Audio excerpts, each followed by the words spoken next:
फ़ैसिलो कंदड़ क़ुवतूं आहिनि उन्हनि सोचियो पियो त बसि इलेक्शन थींदा हीअ रिज़ल्ट अची वेंदो पोइ हीअ जेको आहे हिननि पार्टियुनि खे जोड़े करे असीं हिकिड़ी PDM-2 ठाहे छॾींदासीं सरकार पोइ ही IMF वारनि सां ॻाल्हाईंदासीं पोइ ही सऊदी अरब ही पैसा ॾेई छॾींदो पोइ हीअं थी वेंदो पोइ हीअ सभु कुझु ठीकु थी वेंदो 20-30 जी ऑपोज़िशन ऐं अडियाला वारो पियो रड़ियूं करे पोइ ॾिसंदासीं 2-3 साल 5 साल खां पोइ असेंबली में त न हूंदा न। So all of the sudden ओचितो जेको आहे 8 फरवरी जी राति जो शाम जो या ॾिहाड़े सॼो प्लानिंग चौपट थी वई। जी हा। हाणे प्लानिंग जेका चौपट थी ख़ुदि नवाज़ शरीफ़ ॾिसो दिल्ली आहे त हिन सॼी सूरत ते ख़ुशि न हूंदो। ज़ाहिर आहे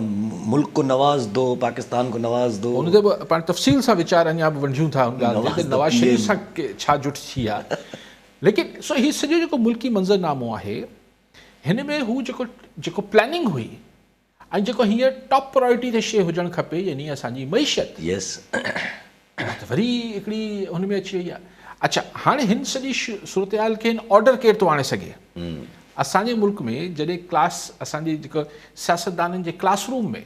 जॾहिं घणो गोड़ थींदो आहे जीअं क्लासरूम में घणो ॿार गोड़ कंदा आहिनि त हिकिड़ो सख़्तु टीचर ईंदो आहे या मॉनिटर हूंदो आहे उहो सभिनी ॿार खे ख़बरदार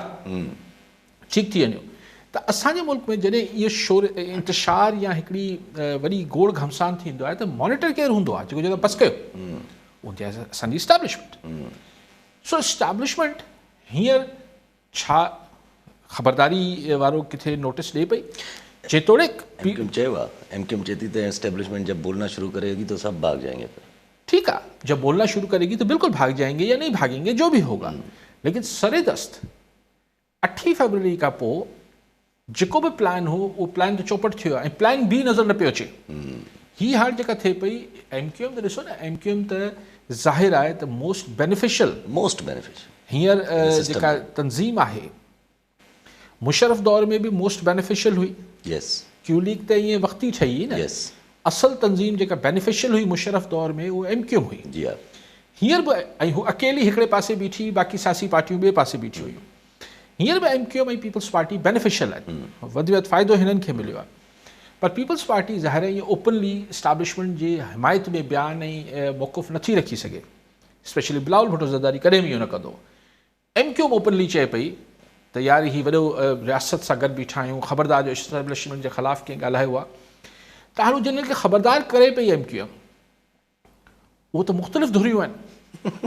उन्हनि खे त हू कहिड़ो मई में हिननि कराची में चौधरी शुजात 12 मई वारो वाक़ियो बि नथा करे सघनि छाकाणि त JUI हुते वेठी आहे इंटीरियर सिंध में थिए पियो पीर पगारो करे पियो पंजाब में सुभाणे खां किसा शुरू थी वेंदा जमात इस्लामी करे पई त MQM केतिरा कीअं हुनखे ख़बरदार करे सघे थी। हाणे ख़बरदार जेका क़ुवत करे सघे थी अगरि हू हिननि खे वरी ताक़त जे ज़रिए ख़बरदार कंदी त अञा नुक़सान त ज़ाहिर अञा इहो तासुरु ईंदो त इस्टेब्लिशमेंट सफ़ा नवाज़ लीग ऐं हीउ जेको PDM-2 आहे सिस्टम जेको हुन सां बिल्कुलु सलहाड़ियल आहे। सो इट्स हीअ सिचुएशन थी वई आहे यासिर साहिबु हीअ को ऐं हाणे ॾिसो हुन टसोरी गवर्नर जेको आहे हुन चयो साईं मां पीर साहब पगारे सां मिली आयो आहियां हू चए थो त असीं फ़ौज सां गॾु आहियूं ऐं फ़ौज त ठीकु आहे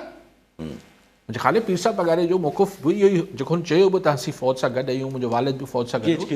GHQ जा माण्हू ठीकु आहे त भई धरणो हणूं पिया न इलेक्शन जे ख़िलाफ़ आहे लिंक छो था कयो। अगरि GDA जो जेको मौक़ुफ़ ईंदो त भई असीं किथे लेकिन दर हक़ीक़त त आहे एंटी मतिलबु हींअर छाकाणि त हिन इलेक्शन खे पैटनेज हासिलु आहे इस्टेब्लिशमेंट जो त अगरि जेको बि माण्हू हींअर इलेक्शन जे ख़िलाफ़ु हीउ एहतजाज करे पियो उहो अणसिधी तरह ठीकु आहे। सो हिकिड़ी